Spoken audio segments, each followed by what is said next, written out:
Hello दोस्तों, स्वागत है आपका आपके अपने YouTube channel create wealth with Atul में। मैं हूं आपका दोस्त अतुल गोयल। आज हम बात करेंगे बैंकिंग सेक्टर से जुड़े हुई एक बैंक येस बैंक की। इसके ऊपर काफ़ी पहले भी वीडियोज हमने बनाए हैं और कुछ रिसेंट में भी वीडियोज हमने बनाए थे और उसके ऊपर टारगेट्स और रजिस्टेंस क्लियर बताया था कि 17 रुपये 40 पैसे का एक रजिस्टेंस बनता है इसके ऊपर। अगर इससे ऊपर ये क्लोजिंग देता है तो एक अच्छा मोमेंटम में आ सकता है और ये स्टॉक ऊपर जा सकता है। तो 17 रुपये 40 पैसे के आसपास का हमने एक जो बताया था रजिस्टेंस, उसको क्लोजिंग बेस के ऊपर ये नहीं फॉलो कर पाया और वहाँ से आप देख पा रहे हैं कि ये थोड़ा सा नीचे ही करेक्ट होता हुआ नज़र आ रहा है, यहाँ पे कंसोलिडेट होता हुआ नज़र आ रहा है। तो हमें शेयर मार्केट के अंदर अगर हमें पैसा बनाना है तो या तो हमें वो रजिस्टेंस क्रॉस करने के बाद पैसा लगाना चाहिए। अगर हम पेशेंस नहीं रख सकते हैं तब तक किसी और शेयर्स के अंदर पैसा लगाना चाहिए। और सेकंड होता है या हमें बिल्कुल रॉक बॉटम प्राइस के ऊपर लगाना चाहिए। जब वो अपने बाइंग जोन के अंदर आ जाता है तब हमें पैसा लगाना चाहिए। और इसका जो बाइंग जोन बनता है 14 रुपये 90 पैसे और 15 रुपये के आसपास का बनता है, ये लेवल ये अगेन टेस्ट कर सकता है आने वाले टाइम में। क्योंकि आप देख सकते हैं, अभी हम बैंक निफ्टी की पहले बात करते हैं। बैंक निफ्टी आपको दिखाई देगा अभी लाइव मार्केट के अंदर जो है 0.48% के आसपास की गिरावट के साथ है। 35,883 के आसपास ये काम करता हुआ आपको नजर आ रहा है। 173 पॉइंट डाउन है अभी 0.48 के आसपास। इसके बाद आप बैंक येस बैंक को देखेंगे तो येस बैंक आपको 16 रुपये 35 पैसे 1.80% के आसपास की गिरावट के साथ ये भी काम करता हुआ नजर आ रहा है। सबसे बड़ी बात है कि जब बैंक निफ्टी चढ़ता है, जंप करता है, राइज करता है, तब येस बैंक उतना राइज नहीं करता है। बट जब बैंक निफ्टी गिरता है तो येस बैंक उससे ज़्यादा गिरता है या फिर उसकी लाइन में गिरता हुआ नज़र आता है। तो आप देखेंगे कि जब तक ये कोरिलेशन चलता है कि चढ़ता है तो ये चढ़ता नहीं है, ये फ्लैट रहता है या फिर कम चढ़ता है, और जब गिरता है तो उससे ज़्यादा गिरता है या फिर इनलाइन रहता है। तो जब तक ये कोरिलेशन चल रहा है तो इसके अंदर पैसा बनाना थोड़ा सा टफ चीज़ है। इसे एक कंसोलिडेशन मोड चाहिए क्योंकि रिजल्ट्स जो थे वो ठीक ठाक आए थे, अच्छे आए थे। मैनेजमेंट अच्छा काम कर रही है, वो चाहे एनपीए हो, कासा हो, चाहे आपका क्रेडिट कार्ड बिजनेस हो, यूपीआई का बिजनेस हो, सेल्स फोर्स से टाई अप करना हो, रिटेल लोन्स को प्रोसेस करना, जो प्रोसेसिंग कर रहे हैं वो आसान बनाना हो। अभी जो इन्होंने एमएसएमई के लिए एड कैंपेन स्टार्ट किया है वो भी एक अच्छा मूव है। तो हर तरीके से जो मैनेजमेंट है काम कर रही है और मैनेजमेंट काम करती ही है। बट शेयर प्राइस जो होता है वो अपने ही ढंग से चलता है, सप्लाई और उसके हिसाब से चलता है। क्योंकि डेली किसी भी शेयर के ऊपर कोई न्यूज़ नहीं आती है, उसके रिजल्ट्स अनाउंस नहीं होते हैं और मैनेजमेंट भी डेली आके मीडिया के सामने नहीं बोलती है। बट फिर भी जो शेयर प्राइस होते हैं वो ऊपर नीचे होते हैं, वो अपनी सप्लाई और डिमांड के हिसाब से ही ऊपर नीचे होते हैं।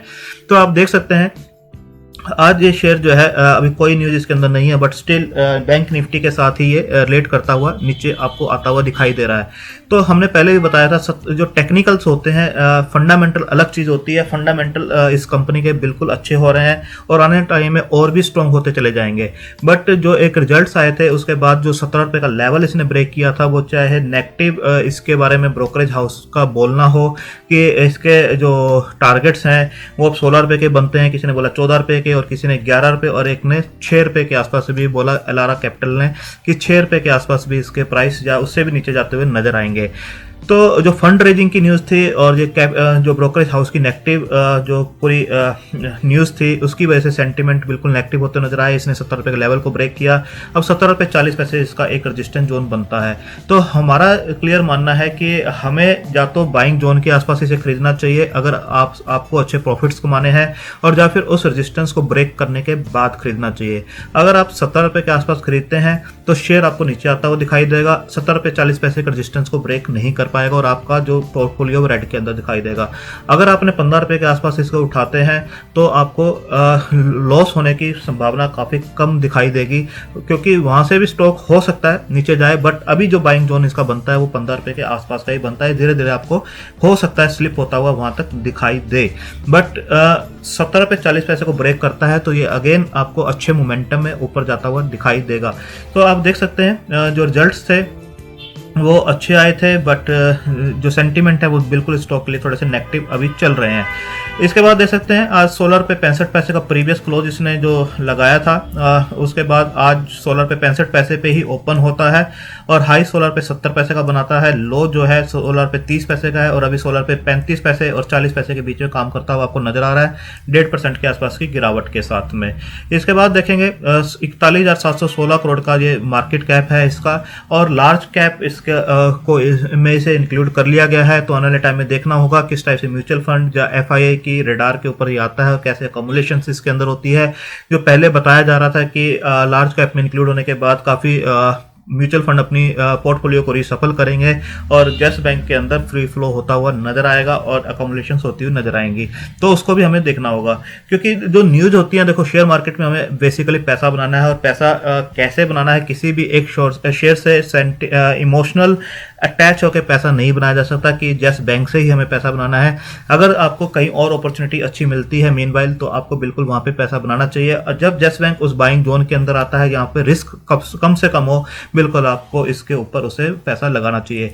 अभी जो यस बैंक है आप देख सकते हैं जो ऑसिलेटर्स हैं 8 न्यूट्रल हैं, 2 बाई की तरफ इंडिकेट कर रहे हैं और 1 सेल की तरफ इंडिकेट कर रहा है। यानी आप देखेंगे 11 इंडिकेटर्स हैं, 11 में से 8 न्यूट्रल हैं, 2 बाई और 1 सेल की तरफ है। जबकि मूविंग एवरेज आप देखेंगे 12 सेल की तरफ इंडिकेट कर रही है, 1 न्यूट्रल है और 2 बाई की तरफ इंडिकेट कर रही है। अगर समरी भी आप देखेंगे तो सेल का एक इंडिकेट है कि नियर टर्म में थोड़ा सा नीचे जा सकता है। मैं फंडामेंटल्स की बात नहीं कर रहा हूँ, फंडामेंटल इंप्रूव होते हुए नजर आ रहे हैं, लॉन्ग टर्म में अच्छे रिटर्न्स देता हुआ नजर आएगा। बट शॉर्ट टर्म में किस प्राइस के ऊपर उठाना है, अगर थोड़ी सी गिरावट के ऊपर हमें मिलता है तो बिल्कुल उठाना चाहिए। तो गिरावट यहाँ पर दिखाई जा रही है कि हो सकता है आने वाले टाइम में थोड़ी सी गिरावट इसके ऊपर होती नजर आए, क्योंकि 13 जो है सेल है, 9 न्यूट्रल है और सिर्फ 4 जो बता रहे हैं वो बाई की तरफ इंडिकेट कर रहे हैं। एक सेल का इंडिकेशन यहाँ पर बनता हुआ नजर आ रहा है। इसके बाद आप देख सकते हैं यस बैंक हमने 70 रुपये 40 पैसे के आसपास पहले भी बताया था कि एक रेजिस्टेंस इसका बनता है और 70 रुपये 40 पैसे को क्रॉस करता है तब एक अच्छा मोमेंटम इसके अंदर आता हुआ दिखाई देगा। और लो लेवल जो बनता है, जो अकोमुलेट इसे करना चाहिए लॉन्ग टर्म के लिए भी इसे अकोमुलेट करना है, तो 14 रुपये 90 पैसे और 15 रुपये एक एरिया जो है बिल्कुल आपको यहाँ पर बनता हुआ दिखाई देगा। वो एरिया बनता है आपका 14 रुपये 90 पैसे और 15 रुपये के आसपास का, जो अभी इसने रिसेंट बनाया था। तो इस एरिया से अगेन ये बाउंस बैक कर सकता है। तो हमें अगेन जो है ये जो स्टॉक होते हैं रीटेस्ट करते हैं अपने लॉज को और उसके बाद ही ऊपर जाते हुए नजर आते हैं। तो अगर ये इसे रीटेस्ट करता है तो बिल्कुल इसके अंदर इस लेवल के ऊपर बाय करना चाहिए। और अगेन ये जो है इस लेवल को अगेन टच करेगा तो आपको 12-14% का रिटर्न तो यहीं पर निकलता हुआ नजर आएगा। और सेकेंडली अगर इस लेवल को ब्रेक करता है तो ये आपको 18 रुपये 65 पैसे के आसपास भी जाता हुआ यहाँ से नजर आ सकता है। इस लेवल तक ये जाता हुआ नजर आएगा और इस लेवल को क्रॉस करता है तो सेकंड जो इसका है फिर ये आपको अगेन 20 रुपये 75 पैसे तक भी जाता हुआ अगेन नजर आ सकता है। तो अभी इस लेवल के ऊपर ये कंसोलिडेट करता हुआ आपको थोड़ा फ्रस्ट्रेट करता हुआ बिल्कुल दिखाई दे सकता है। बट अगर आप देखेंगे निफ्टी को, इन लाइंस को मैं एक बार रिमूव कर रहा हूं, अगर आप देखेंगे निफ्टी की चाल को देखेंगे, आप देखेंगे 22 दिसंबर को हम लेके चलते हैं। 22 दिसंबर आप देख रहे हैं निफ्टी का जो क्लोजिंग था ऑलमोस्ट 29,000 के आसपास का था। तो वहां से आप स्टॉक देख सकते हैं इसने 36,000 के आसपास का भी लेवल टच किया है। यानी अगर 30,000 भी उसे पकड़ें तो 20% के आसपास का रिटर्न इसने दिया है। जबकि यस बैंक का आप देखेंगे अगर आप 22 दिसंबर को पकड़ते हैं, 22 दिसंबर को ये जो क्लोजिंग थी 17 रुपये 30 पैसे के आसपास थी, 20% क्या बल्कि इसने 16 रुपये 40 पैसे यहाँ से भी नेगेटिव रिटर्न आपको देता हुआ भी नजर आ रहा है। अगर आप फेडरल बैंक को भी पकड़ लेते हैं, फेडरल बैंक आप देखेंगे, फेडरल बैंक जो है 22 दिसंबर को, अगर हम इसका भी 22 दिसंबर को लेते हैं, आप देख सकते हैं 22 दिसंबर को ये लगभग 61 रुपीज के आसपास था और अभी आप देख सकते हैं यहाँ पर 82 रुपीज के आसपास ये काम कर रहा है और हाई जो बनाया है 87 के आसपास का बनाया है।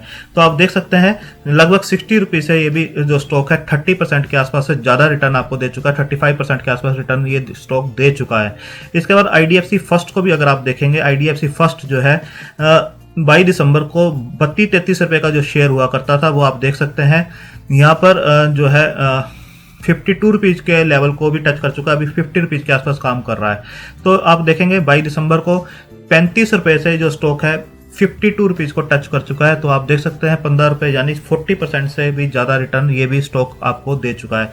तो हमें शेयर मार्केट में बेसिकली पैसा बनाना है, हमें इमोशनली अटैच होकर कभी भी पैसा नहीं बन सकता है, इमोशनली अटैच नहीं होना चाहिए किसी भी शेयर के साथ। ये शेयर बिल्कुल आपको पैसा बना के देगा, लॉन्ग टर्म में बना के देगा, बट आप किस प्राइस के ऊपर से खरीदते हैं ये डिपेंड करता है। अगर ये आप बिल्कुल बाइंग जोन के अंदर इसे खरीदेंगे और रेजिस्टेंस के आसपास निकालते हैं या रेजिस्टेंस क्रॉस करने के बाद अगेन इसे खरीदते हैं और अच्छे मोमेंटम में खरीदते हैं, तो आपका पैसा बिल्कुल ये स्टॉक बनाता हुआ नजर आएगा, क्योंकि फंडामेंटल इसके चेंज हो रहे हैं। टर्न अराउंड एक थ्योरी है और किस टाइप से टर्न अराउंड करते हैं और किस टाइप से फंडामेंटल चेंज होते हैं, उन चीज़ों में थोड़ा सा टाइम लगता है और इसके लिए इसमें पेशेंस रखना जरूरी है। बट अगर आपको पैसा बनाना है तो पैसा बनाने के लिए मार्केट में अपॉर्चुनिटीज का बिल्कुल फायदा उठाना चाहिए। जब तक यस बैंक कंसोलिडेट कर रहा है तो बिल्कुल आपको दूसरे बैंक्स भी देखने चाहिए, यहाँ पर अच्छा पैसा बन सकता है। और आप अपने फाइनेंशियल एडवाइजर से डिस्कस करके अपनी होल्डिंग कैपेसिटी और रिस्क टेकिंग कैपेसिटी के हिसाब से इस स्टॉक के अंदर पैसा लगा सकते हैं। लॉन्ग टर्म में ये शेयर आपको अच्छे रिटर्न्स निकाल के दे सकता है, पर शॉर्ट टर्म में ये अभी आपको फ्रस्ट्रेट करता हुआ और एक कंसोलिडेट करता हुआ नजर जरूर आ सकता है। ₹17.40 और लो साइड में ₹15 के आसपास, ₹14.90 और ₹15 के आसपास बिल्कुल आपको नजर रखनी चाहिए। तो ₹17 के लेवल को अगर ये निकालता है, ₹17.40 के ऊपर ये क्लोजिंग देता है, तो एक अच्छा मोमेंटम ये पकड़ सकता है। थैंक यू, धन्यवाद।